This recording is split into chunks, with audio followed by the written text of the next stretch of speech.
Good morning, good afternoon, everybody, and welcome to another edition of AGS Live, our third instalment for 2023 and the final one for the year as we rush on into the festive period. My name's Dave Barr. I'm your host and facilitator today as we look at today's discussion, where we're exploring how companies of all sizes can empower their businesses, get better access to talent through different ways of leveraging workforce solutions. So before we get started, I'd just like to say how excited I am to have my dear friend Krishna here with me on the show. And Everest Group are a strong partner of AGS. We've worked with them for many, many years. They're one of the world's leading research houses, helping businesses all over the world make good, informed decisions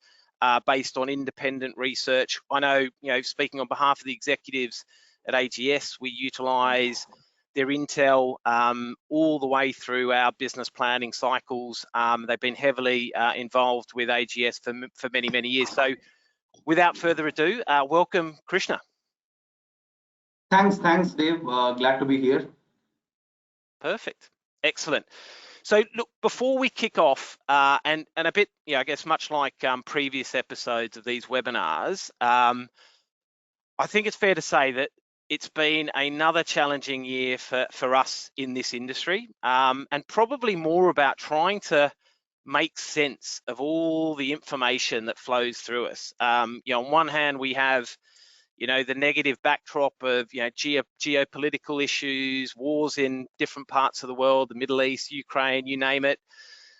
We've got slowing economic data, but I think it's fair to say for most of our audience that hasn't really translated through to making our jobs any easier. Now, whether that's our CFOs or finance folk having a bigger grip on our business and asking us to do more with less, or just literally trying to make sense of the fact that the data that gets thrown at us. And I think probably even more, really recent example is for those of you in Australia, you would have seen today the announcements around the unemployment figures. So again, I'm no economist, so I'll say that, but again, all very mixed messages there. We've had a bumper month in terms of new job creation, 61,500 new jobs created in the month of November. However, we've seen an uptick in unemployment at the same time and record high participation rates. So, yes, migration has stepped up, but the job creation is kind of offsetting that. So, I think the RBA was expecting unemployment to get up above 4% next year to try and slow inflation, but it's anyone's guess at the moment. As I say, it's definitely confusing data to say the least. And the one metric that always I find really interesting is hours worked, and that's sort of flatlined, which would suggest that there's less pressure on the workforce today than there was a month ago.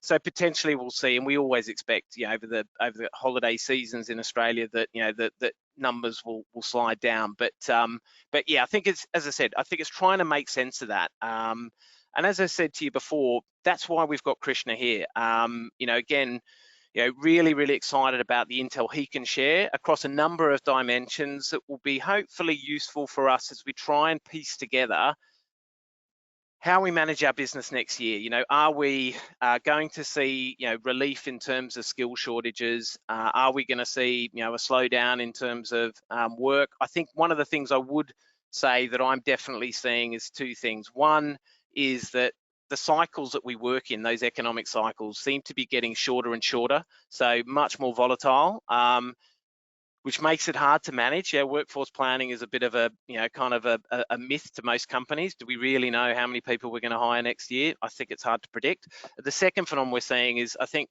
historically MSP, RPO, etc., has been fairly reserved for really big corporates, better global companies, but we're starting to see companies that are a bit more progressive in terms of their thinking around, look, at the end of the day, are we better off to, build our own capabilities, invest capital in, building those capabilities, or are we better off trying to buy those skills in because we actually don't know what's around the corner? So what we're going to cover off today is, trying to get some insights into the economic factors that are driving that volatility.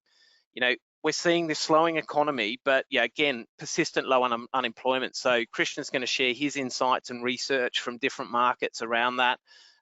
We still know in a lot of areas we have a massive skill shortages, not only in Australia, but pretty much in all of our markets across Asia. And I think, yeah, this skill-based workforce, we talked about that in the last AGS Live.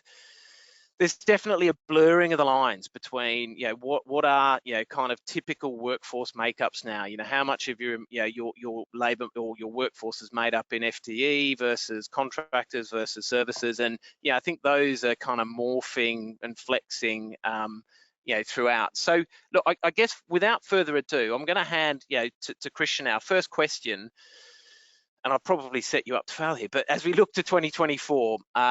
Can you share, like, I guess, you know, some of your insights through the research done at Everest around, you know, those global economic landscape? How do you see that affecting APAC and playing out in 2024 and beyond? Definitely, sure, Dave. So let me quickly introduce myself as well. I should have done it right at the beginning, but so hey, hi everyone. Nice to meet you all. So I'm Krishna Charan. I'm a vice president with Everest Group. Been with the firm for roughly 7 years now. I lead our talent acquisition research, focusing on both permanent talent acquisition and contingent workforce acquisition management, right? So as part of my role here, we advise clients on a variety of topics related to talent acquisition, right? Be it outsourcing. We help enterprises in their strategic decision making as it relates to their talent acquisition. So this can include help with outsourcing, service provider selection, right? And assessing their talent acquisition program, so on and so forth. So yeah, great to be here. And Dave, I think you perfectly set it up, right? So if you look at the global economy, of course, we are in a recessionary environment. We are seeing slowdown, as has been the case for a large part of 2023.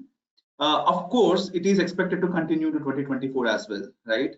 So the economy is expected to sort of remain slow and uneven across all parts of the world. But the good thing or the good news here really is there is light at the end of the tunnel, right? And of course, the torch bearer for that is the APAC region, the Asia Pacific region. So this has been the case for some time. So if you look at specifically the Asia Pacific region, right? So it has fared comparatively better, right? When you compare it to some of the other regions like North America and Europe, right? In the more recent past. So if you look at 2023, so 70% of the global growth from a GDP standpoint has actually been contributed by the growth in APAC region, right? And this story is going to be no different getting into 2024. So in 2024, also, we expect APAC to fare, better than some of the other regions, and there are a lot of reasons for this, right? So if you look at some of the factors that are listed here on the slide, so we are seeing inflation starting to moderate. Of course, if you look at individual countries and individual regions within Asia Pacific as a whole, there will be regional nuances, there will be differences depending on the exposure of different countries to the macroeconomic trends. But however, I think the positive news here is we are starting to see some sort of stabilization. We are starting to see the economy sort of stabilize, right, and become resilient. Just to give you some perspectives within the region, India and China have always been, more recently, India and China have been contributing to the bulk of the good performance that we are seeing in the region, right? Then Australia is again interesting. I think you already talked about some of the unemployment stats and some of the macroeconomic factors, right, impacting the Australian market. But I think surprisingly, if you look at 2023 and how Australia has fared, although Australia has been impacted by the tight financial conditions, yet it has fared better than expected, right? So that again shows that the economy is stabilizing. So there is some resilience that we are seeing all throughout, so which is all again positive news, right? So all in all, I think good news. But again, of course, it can be as good as it can be, right, given the current economic situation that we are in, right? So there are of course challenges, but at the same time, we believe that there is a lot of potential for growth, and this is because of multiple reasons, right? So Asia Pacific continues to be a favorable destination for multinational corporations who are trying to expand their operations into the region. So there is a lot of activity happening there. So we do a lot of research on global in-house centers, right? So we look at how APAC is being used as an offshore destination, right, by a lot of multinational corporations. So there is growth on that front.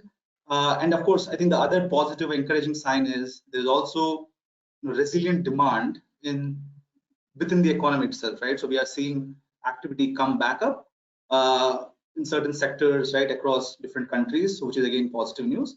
So all in all, I think what this means is going into 2024, while it is expected that the economic situation will not be great, but getting further into 2024, into the second half of 2024 specifically, we expect the economy to start bouncing back, and that's where we also see that talent acquisition, right? So is also expected to pick up pace, right? So again, I think this probably aligns with what you are seeing as well, Dave. But is there anything else that you want to add, or anything else that you think I'm missing from a trends perspective? Not at all, not at all. No. And look, I'm kind of conflicted. On one hand, yeah, look, I'm pleased to hear that the region, the predictions from Everest is that we'll start to see things stabilise, and then hopefully as the second half of next year hits us, improve. On the other hand, I'm also in the budgeting season here, so I kind of want to hedge my bets. Don't want to be overstretching ourselves when it comes to committing to next year. But look, and I think that kind of resonates with what the activity we're seeing from customers and buyers. I think we've definitely seen stabilization in quarter 4, people moving back into, and I'd say cautious optimism. People, sections of the economy starting to think ahead around, what they're going to be looking to do to ramp up. We've definitely seen, the busiest kind of quarter of the year in terms of inquiries and tenders from customers. So I think that would kind of ring true, and probably, and I think those regional differences would make sense as well. We've certainly had a run into the end of the year in terms of customer interest and demand, and probably the other regions we've started to see temper back a little bit. But and like I say, I think it's an interesting time, but again, confusing to say the least. I think what the overarching narrative I do see from our TA audience and customers is still very cost conscious. I think there's a lot of potential hangover from the tsunami and boom times of 21, where everybody kind of overhired, went on a hiring frenzy. So I think I think there's a lot more sort of caution around how quickly we sort of think things are back to normal and whatnot. And I think that kind of rings true with some of the economists here in Australia, suggesting that I think if we look at interest rates, that by June of 24, we think they'll start to be reducing interest rates again and lowering interest rates again. So again, that sort of tallies with the story. So I guess next question. And again, nobody's got a crystal ball, but if we look at ongoing market movements, what do you think some of your customers or people you survey could do differently to drive sustainable long-term business growth? Yeah. So Karen, if we can move on to the next page. So I think that's the key here is sustainable business growth, right, Dave? So if you look at the current situation, of course, the economy is not great, but what is really important to note is talent still remains your foundational asset, right? Irrespective of the economic environment that we are in. So talent is not a commodity anymore. So of course, we have established that APAC region is attractive. We are seeing a lot of activity. We are saying that global multinational corporations are looking at APAC region to expand their operations. There's a lot of local demand as well, right?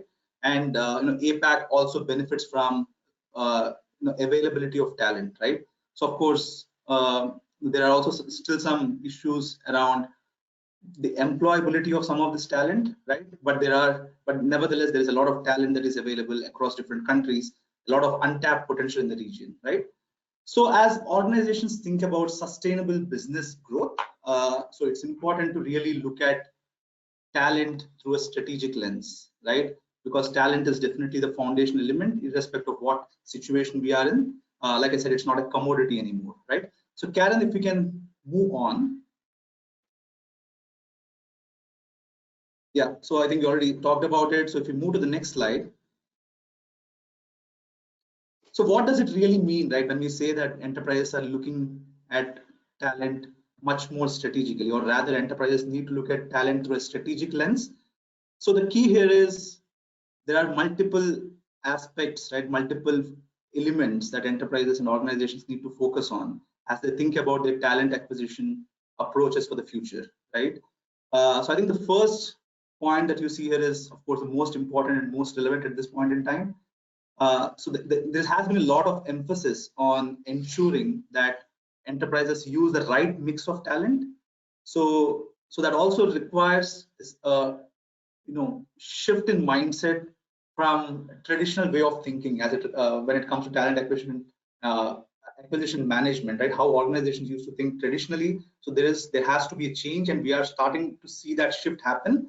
So enterprises are looking at different options available for them, right, from a talent acquisition standpoint. This includes both permanent and contingent or temporary workers, right? So a lot of the questions that we are currently being asked are around what should be my ideal workforce mix, right, as it relates to my permanent and contingent labor, right? So that is definitely an increasing focus for organizations. That's the place where organizations are starting as they are thinking about their workforce planning strategies. And then some of these other aspects, such as ensuring high quality experience for all stakeholders involved in talent acquisition is definitely key. Again, when we talk about experience, of course, since candidates are your key stakeholders, candidate experience is important. But beyond that, experience also needs to factor in other stakeholder personas as well, right, that are involved in the talent acquisition and management processes, right? So these include your hiring managers, business leaders, so on and so forth, right? And again, I think diversity remains a big focus area for organizations. So bringing in more diversity into workplace is, of course, definitely going to be crucial as well, right? So all in all, cost optimization is definitely a big focus area for organizations in 2023 and going into 2024 as well, especially given the current economic environment that we are in. But at the same time, beyond cost, some of these other factors that we see here, right? So all of these are becoming foundational for building these sustainable talent acquisition practices, right? So in order to build a resilient and sustainable talent acquisition practice, so all of these things need to be looked at, and which is really the key, right? So if we can move on. So I think the good news here is, as enterprises consider these various elements, right, as they try to take their talent acquisition programs to the next level and bring in all of these different elements that we just discussed. So the encouraging sign here is, enterprises need not do it alone, right? So there's a lot of support they can leverage from service providers, right, external service providers, the likes of RPO and MSP providers, to help meet some of these objectives, right? And we are seeing definitely a strategic shift in terms of how organizations are thinking about outsourcing as well, and they're looking at outsourcing as a means to augment their talent programs and actually bring in some of these elements that we are discussing, right? So I'll just conclude with one thought before I hand it over back to you, Dave. So I think some of the recent conversations that we have been in. So one of the interesting conversations we had was, we were advising one of the top technology companies, right? And their problem statement to us was very simple, right? They said, so we have been going through these cycles of hiring and firing, right? So COVID happened, a lot of firing, then again, activity picked up, we had to do a lot of hiring. So they said, this is just not sustainable, right? Going forward, this is not sustainable anymore. So how do we need to think differently to ensure that we're actually building a sustainable talent practice, which will in turn have an impact on our long-term business growth, right? So I think, yeah, so it's encouraging to see that, organizations are finally thinking in a very strategic direction, and we expect that trend to continue into 2024 as well. Yeah, and I think that kind of tallies with what we're seeing as well. I mean, I think your slide before with all those sort of 6 considerations, I think what I typically find is a lot of customers kind of looking to solve for one or two, but not all of them. And I think it's one of those things where, yeah, I mean, point solutions don't always work. But I think your final point there around, yeah, the volatility and, you know, how quickly organizations have had to, you know, kind of move from, you know, growth mode into, you know, into slowdown mode, does beg the question around, you know, where are you best investing your capital? We're certainly seeing, yeah, as I said, organizations starting to, and especially with, you know, I mean, I think the increased prevalence of, you know, tech organizations and how the whole ecosystem partnership models work, where, you know, organizations are looking at now, well, you know, what are we really good at? That's where we invest. What are we not so good at? And that's where we buy in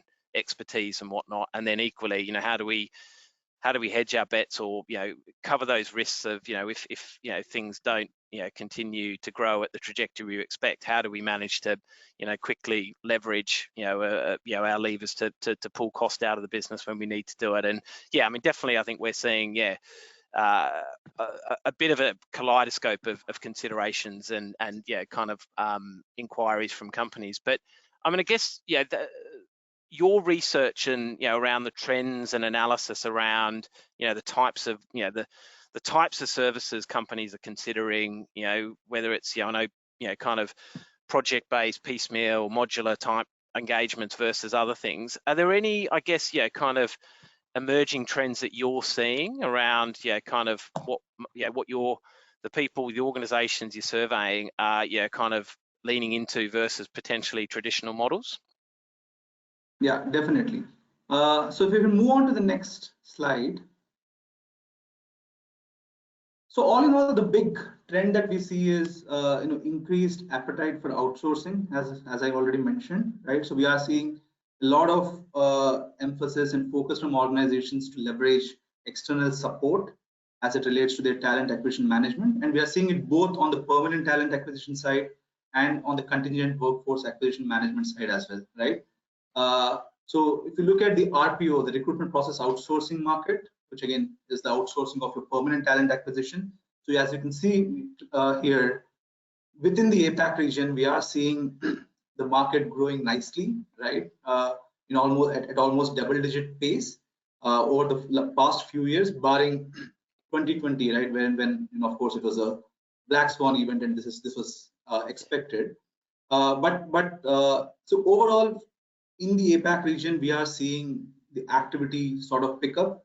So traditionally, if you look at organizations, you know, in certain countries, you know, outsourcing was not very prevalent, right? There were some concerns around leveraging external support, right? So there were always all of those considerations, but that is definitely changing as organizations understand the benefits that outsourcing offers, right? So RPO MSP is definitely growing. And the same trend you can also see on the contingent workforce management outsourcing front as well, right? So going beyond 2023, of course, 2024, while it is expected to be slightly muted because of the current economic scenario, but the long-term outlook for both recruitment process outsourcing and contingent workforce management outsourcing continues to be positive, right? So as you can see here, our research suggests that the markets are expected to grow at a double-digit pace between 2023 and 2027, right? So that is definitely encouraging. So more and more leverage of external support. And so we're also trying to talk about some of the mature markets and some of the emerging markets. So as you can see here, Australia, India, China, so the outsourcing has reached a certain level of maturity. We are seeing organizations more willing to outsource across sectors, across verticals over there, but we're also seeing a lot of emerging activity in other countries as well. So if we move on to the next slide. Yeah, so what are some of the reasons why outsourcing is becoming popular, right? So as we discussed, the cost optimization continues to be a big focus area for organizations. So cost optimization, process improvement is definitely one of the key drivers for adoption of RPO and MSP. But it's not just restricted to cost anymore, right? Which again ties back to the point that I was mentioning around strategic thought process and organizations' emphasis to actually elevate their talent acquisition programs and take them to the next level. So that's where they're also depending on service providers for local market expertise, right? So they have a range of requirements depending on the situation that we are in, depending on the economic cycles. There are a range of services that organizations are looking for, right? They're demanding a lot of agility and flexibility, right, when it comes to some of the solutions they leverage from their service providers. And of course, stakeholder experience and consistency in service delivery across locations is also a key consideration. But the other points that you see on the right hand side here, right, which are some of the next generation drivers for outsourcing, these are really interesting. So I think that is where we have seen the outsourcing markets, RPO and MSP, sort of come of age in a way, right? So we are seeing a lot of investments from service providers in response to these demand patterns they are seeing in the market, right? So we are seeing a lot of emphasis on providing better quality insights and comprehensive analytics. There's a lot of emphasis on offering consulting and value-added services. So adding this consulting layer into talent acquisition is of course key. And then of course, service providers also have this sophisticated technology, right? Both proprietary and partner technology that they can leverage to actually take the talent acquisition program to the next level, right? So if we move on, yeah, I don't want to spend a lot of time here, but the key message here is, we are, as we think about adoption trends, as we think about where we are seeing this maturity sort of evolving in the market, it's across the entire spectrum, right? So we are seeing this come from all types of buyers, right? If you look at it from a buyer size standpoint, small market, mid market, large market.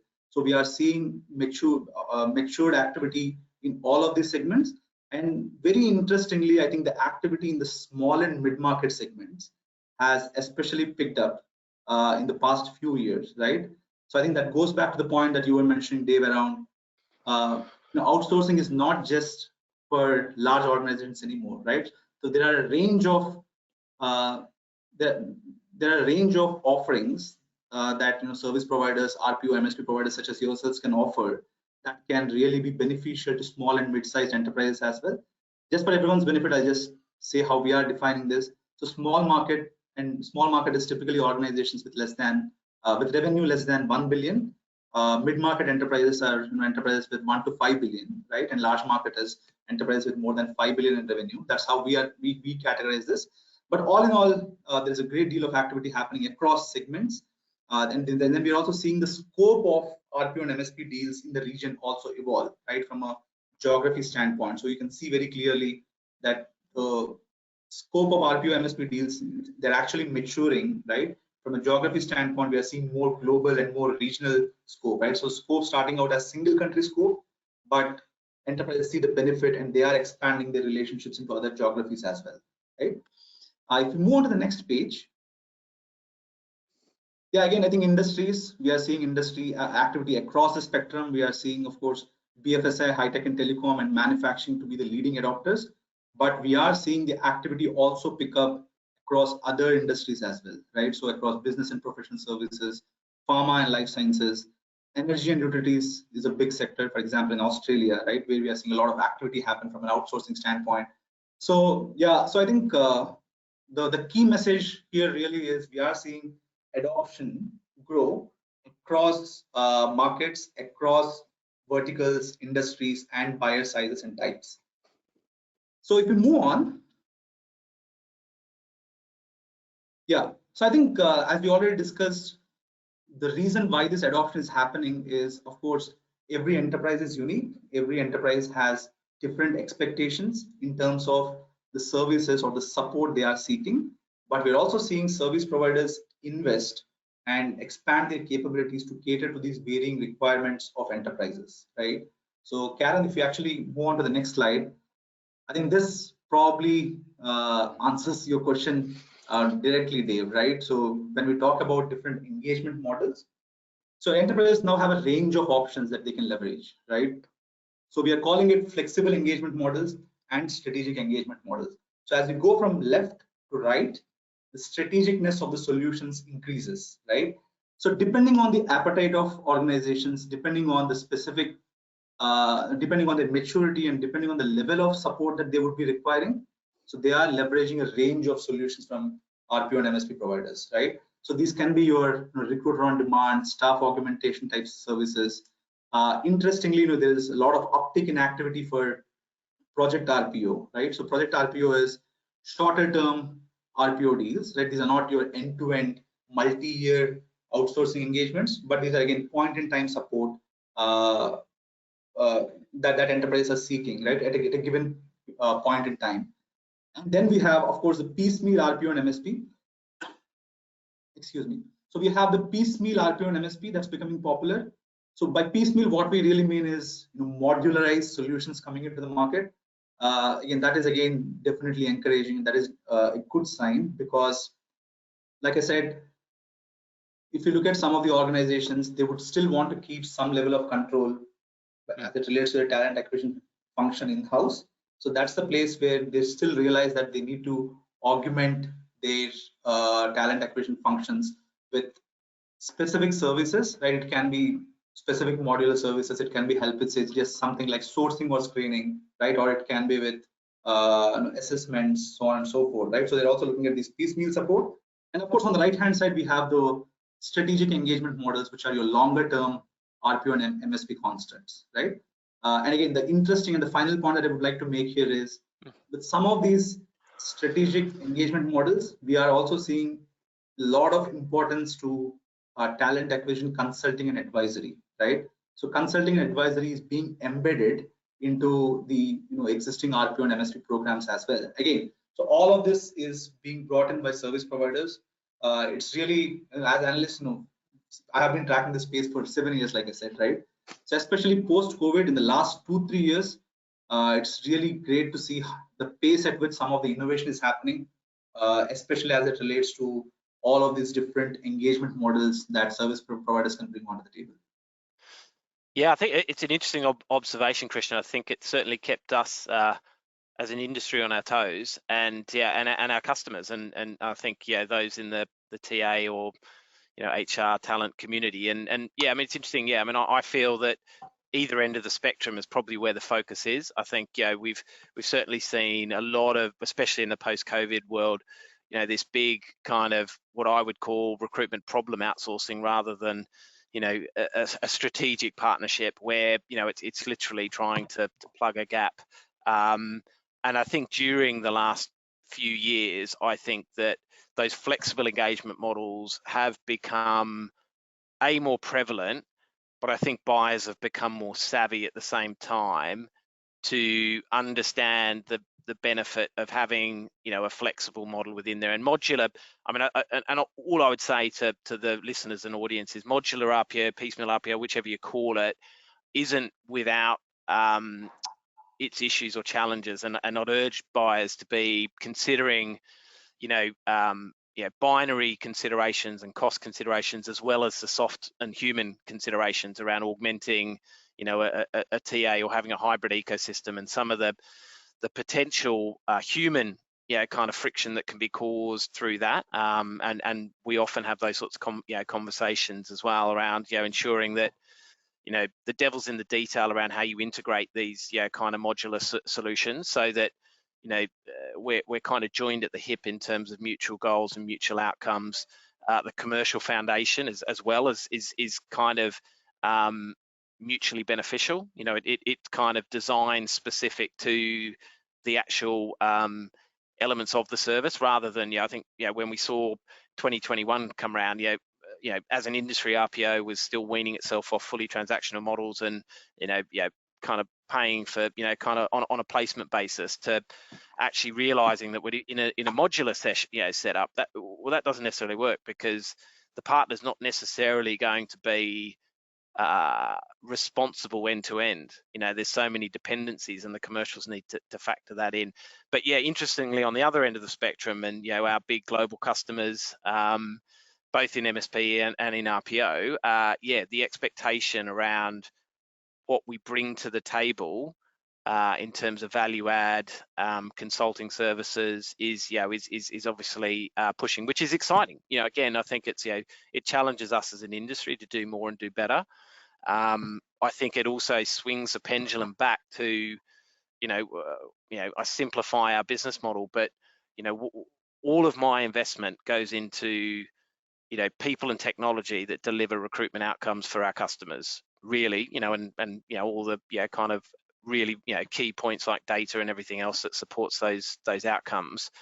That is all we do, and having experts doing that is probably easier than potentially trying to buy and or build that yourself, because ultimately it's your whoever you work for, your products and services, that's where majority of your investment goes, for good reason. Obviously we'll generally work, and apologies to those in not-for-profit or other industries, but generally we're all commercial enterprises that are designed and have a specific sort of product or service we need to sell for a profit. So it's again, I think it's interesting to see buyer behavior thankfully normalize. I think the project boom in 21 was pretty terrifying for us in the industry, because we were all there just wasn't enough kind of human or technology to support the demand that was there, and I think everybody felt the brunt of that.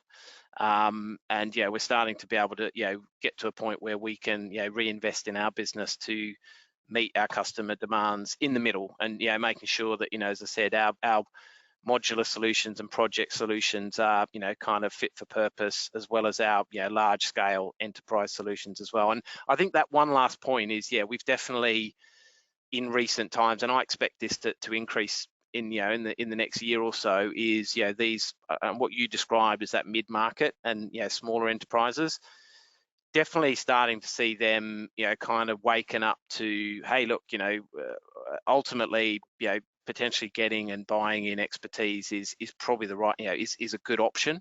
Not always the option. There's obviously with outsourcing comes a commercial economies of scale piece there, and of course it doesn't work for everybody, but for a lot of those mid-size organizations, we're certainly seeing a lot of organizations kind of consider and doing serious due diligence and weigh up commercial reviews of how a partnership model can best support their future. So I mean, I guess final question for you, what are some of the considerations that that people should be thinking about to support future proofing their TA organization as we look to the future? Yeah, so Dave, I think that's a very, very good question again, right? So I think the key here is, as you already highlighted, we are seeing enterprises dip their toes into outsourcing, right, through modular project RPO, which is great. And we have also actually seen quite a bit of success on that front, right? So we're also seeing some of these project and modular solutions evolve into full-fledged RPO and MSP programs as well, right, which are multi-year programs at the end of the day. So if you move on to the next page, and to answer your specific question on what organizations need to do differently, right, as they think about leveraging this external third-party support for future-proofing their talent acquisition, there are really three critical considerations that enterprises need to keep in mind. So if you move on, so I think the first and foremost is, of course, the local market expertise and know-how.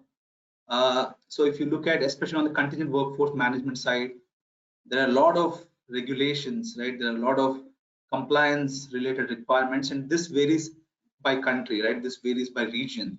So a service provider, an RPO MSP provider who has the expertise, who really understands the nuances, the local requirements of different countries, and offer their solutions accordingly is critical, right? So enterprises need to ensure that they are looking at the expertise of service providers. They need to understand what is their prior experience, what is some of the work they have done in the past in that particular region, right, across all of these different solutions we were talking about. I think that is definitely critical. Then the next point, if you move on, is I think proficiency in both flexible and strategic hiring solutions. Like I said, enterprises now have a range of demands, right? Depending on the time, depending on the situation, depending on the maturity, they would need different types of solutions, different types of offerings from service providers. So I think the proficiency part is definitely really important. So is the service provider able to cater to both the piecemeal or project modular requirements, as well as offer those strategic that strategic support that we were talking about, right? And of course, I think this is also important because, like I said, some of these programs are evolving. So as enterprises realize the benefits of outsourcing, they're also looking to scale their programs. And when I talk about scaling it up, not just from a geography standpoint, not just expanding it to other geographies, but if you look at the scope of the programs, right? If you look at what is actually being outsourced from a process standpoint, they are looking for support with a multitude of different things, right?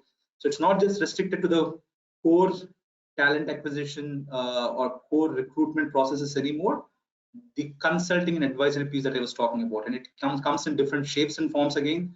It can be, your employer branding related consulting, right? It can be consulting around diversity, equity, and inclusion. It can be consulting around technology strategy, right, and technology selection and implementation, right? Especially given that there are a plethora of different technologies now that are available in the market that enterprises can use and automate their talent acquisition processes, right?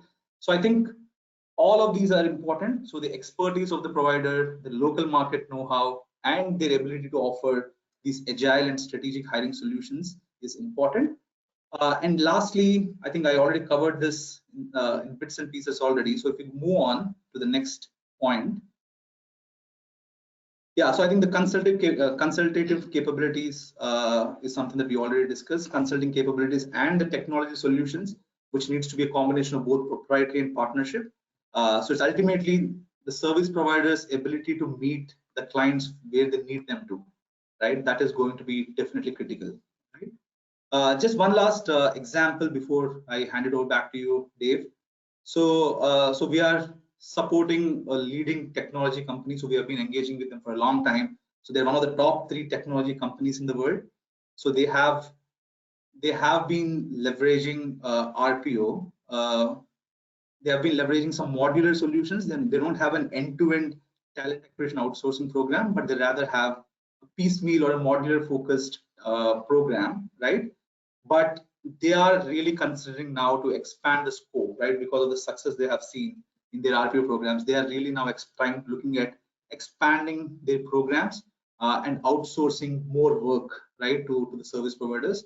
So again, that is again one the point that attests to the fact that there is a lot more demand, and enterprises are actually seeing more value from these relationships. And I think, yeah, that is definitely an encouraging sign, and we expect that trend to continue going forward as well, right? Well, I hope you're obviously referring us in there, Krishna, as partners. That we'd obviously be front and center with those conversations, but that's for another time. But yeah, no, look, really valuable insights, and I think your 3 kind of key themes there.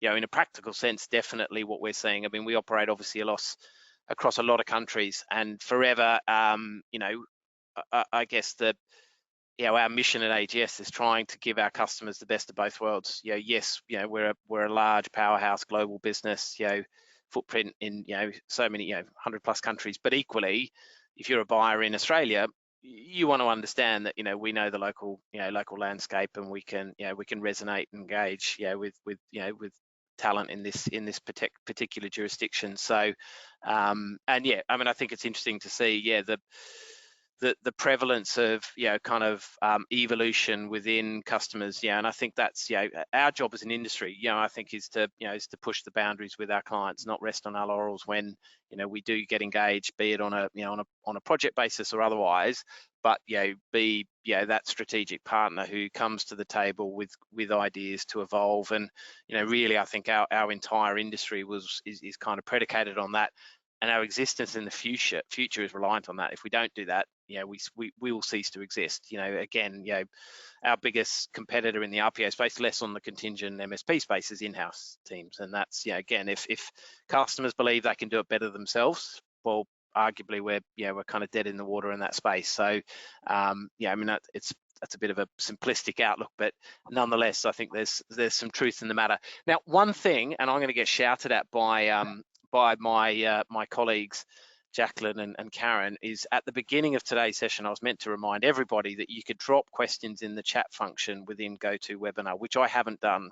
So apologies, we have got some questions, but if any of the audience now are frantically thinking, I've got a question for either of us, all the hard questions will clearly go to Krishna, then please, obviously, pop them in the chat.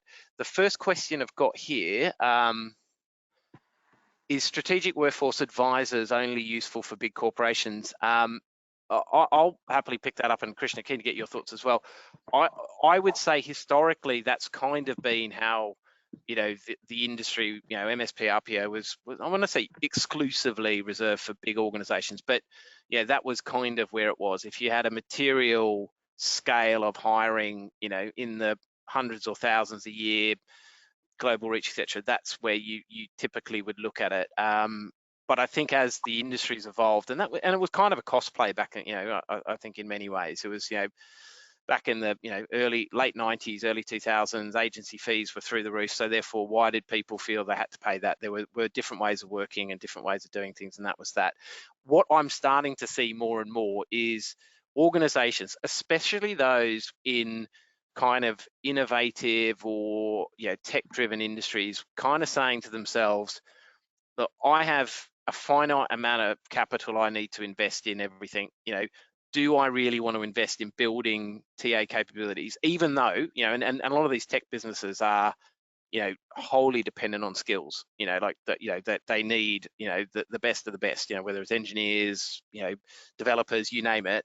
And I think there's kind of organizations are starting to, to Krishna's final point there, go, where can we, find the right ecosystem to achieve what we really want? And I think that means, companies are being, of medium and smaller size companies are starting to say, well, hang on, maybe not an end-to-end process, but having a strategic partner to help us with things. So I think in answer to the question, yes, we're definitely seeing more of it. Second question here is, what is the trend and adaptability seen for outsourced tech VMS while outsourcing a contingent worker program to provide traditional end-to-end solutions? I don't know, Krishna, if you want to pick that one up. Yeah. So I think if I understand it right, so I think the question is around how service providers and technology vendors, right, are working together. So what is the interplay of that services and technology as it relates to the MSP programs, right? So I think it's interesting. I think if you look at the various ways or various solutions evolving in the market, so VMS, of course, is a critical technology for contingent workforce management. It continues to be so. But I think service providers, right, MSP providers or contingent workforce management outsourcing providers, expertise and understanding of how VMS capabilities, right, VMS functionalities work is definitely a differentiator. So we are seeing a lot of demand for integrated services, right, so to speak, which include components of both service and technology, the MSP service or contingent workforce service, management service, and technology as well. And honestly, I think service providers are well equipped to cater to those needs because they have expertise and experience of using these different VMS technologies, be it the global VMSs, or there are a lot of region or country specific technology solutions as well, right? So that expertise is definitely going to be key, and that is something that enterprises are benefiting from, right? And the last one that I'd like to make here is we're also seeing strong partnerships being developed between contingent workforce management providers and VMS vendors. So we are seeing strategic partnerships. We're also seeing the partnerships evolve beyond just going to market together to also into some sort of co-creation, right? So the MSP provider is really working closely with their VMS partner to build customized solutions depending on client requirements. For example, mid-market or small and mid-market enterprises have a different set of requirements, right? If it's a large organizations, programs can become really complex. So the VMS usage, right, or VMS functionalities that they would require will be starkly different from what the mid-market or small market enterprise would need, right?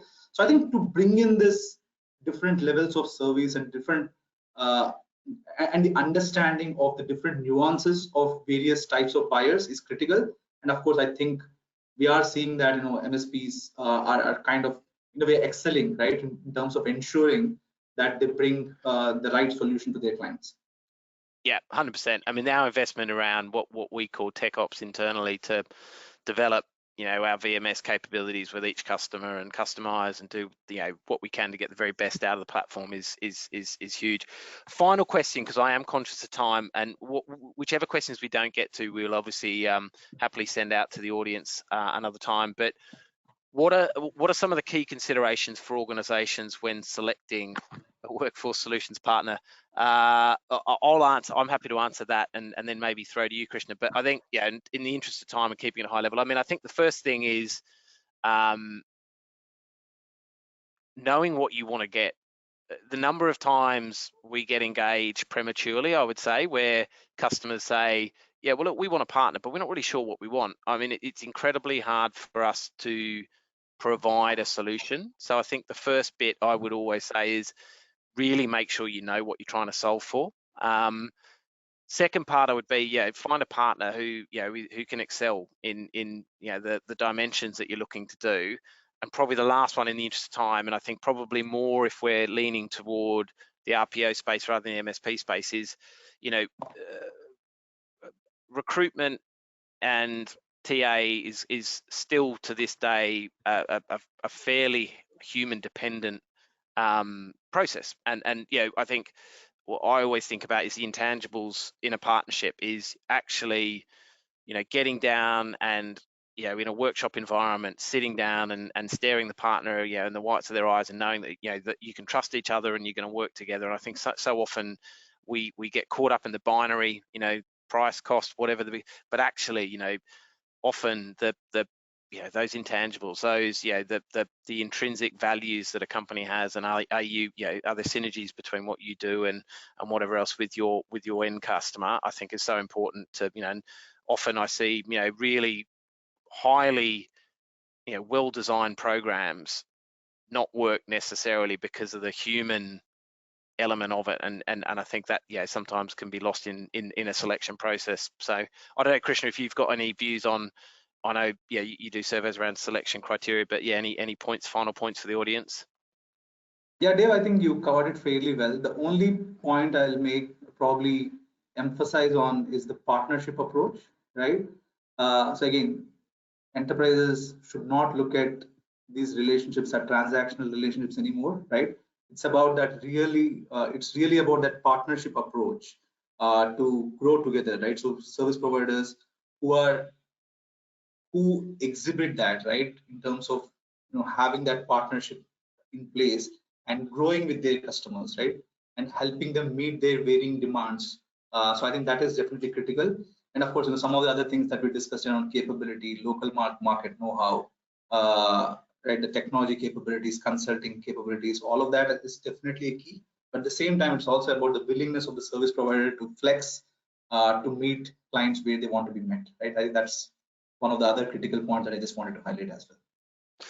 Perfect. Guys, on that note, Krishna, I want to say a big thank you again to you for all you and your team's effort in getting ready for today. As always, incredible level of data and information and research that you and your company does. And I know on behalf of everyone at AGS, we're really grateful for the partnership that we enjoy with you. To everyone who's still on the line, our customers in particular, thank you for your support throughout 2023. Any of my team, thanks again for putting up with me and bearing with me for 2023. Everyone have a great festive period for those that celebrate it. Thanks again for your ongoing support. We look forward to hosting you again for another series in 2024. So thanks again, and see you later.